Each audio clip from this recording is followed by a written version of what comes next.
Hi all, welcome to my channel SHS vibes and footprints. இன்னைக்கு நம்ம மாத்துல என்ன தளிகனா beans கதமது, நெல்லிக்காய் பச்சடி, கிள்ளி கொட்டின சாத்துமந்து இல்லை கிள்ளி மிளகாய் ரசம். நெல்லிக்காய் பச்சடி எப்படி பண்ணலான்னு பார்க்கலாம்.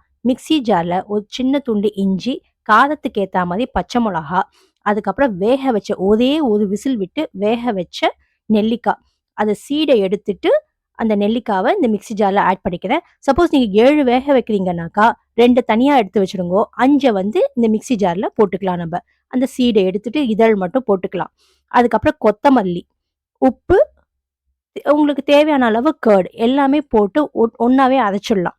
கேர்டு தண்ணி விடாமல் அரைக்கணும். ஏன்னா கேர்டு ப்ளஸ் சால்ட் இருக்கிறதுனால அதுவே கொஞ்சம் லைட்டாக தண்ணி விட்டுக்கும். அதனால தண்ணி விட வேண்டாம். அது மட்டும் இல்லாமல் இந்த மிக்ஸி ஜாரை கொஞ்சம் லைட்டாக நம்ம அலம்பி வேற குத்துவோம். அதனால தண்ணி விடாம அரைச்சிக்கலாம். அரைச்சுன்ட்டு அதை தனியா ஒரு பாத்திரத்துல எடுத்துக்கலாம். அதுக்கப்புறம் இது திருமாதி கொட்டுறதுக்கு கொஞ்சூண்டு எண்ணெய், 4 காஞ்ச மிளகா, கடுகு, உளுத்தம்பருப்பு, இதை திருமாதி அதன் தள்ள கொட்டலாம். அடுத்தது வந்து பீன்ஸ் கதமது. பீன்ஸ் கதமது எப்படி பண்றதுன்னா, வானால கொஞ்சூண்டு எண்ணெயை வச்சுண்டு கடுகு, உளுத்தம்பருப்பு, கடலப்பருப்பு இது 3த்தையும் திருமாதிக்கலாம். இது திருமாதின்ட்டு நான் ஏற்கனவே பீன்ஸை வந்து நான் வேக வச்சுட்டேன் ஒரு விசில். இந்த நெல்லிக்காய் வேக வைக்கும் போதே பீன்ஸையும் வேக வச்சுட்டேன் நான். அதனால தனியா பீன்ஸ் ஆல்ரெடி வெந்திருக்கிறதுனால இது திருமாதின உடனேவே பீன்ஸை ஆட் பண்ணிட்டு ஒண்ணுமே இல்லை, சிம்பிள் உப்பு, மஞ்சப்பொடி, பெருங்காய பொடி, தனி மிளகாத்தூள், அவ்வளோதான். இது 2 நிமிஷம் குக் ஆனா போதும். ஏன்னா ஆல்ரெடி பீன்ஸு வேக வச்சுட்டோம் நம்ம. அதனால ரொம்ப நேரம் இது குக் ஆக வேண்டாம். ஜஸ்ட் மூடி வச்சுடுங்கோ. 2 நிமிஷம் போதும். 2லேருந்து 3 நிமிஷம். ஏன்னா இதுக்கு அந்த மஞ்சள் பொடி, மிளகா பொடி, உப்பெல்லாம் இந்த பீன்ஸோட கலக்கிறதுக்கு தான் அந்த 2 நிமிஷம் டைமே.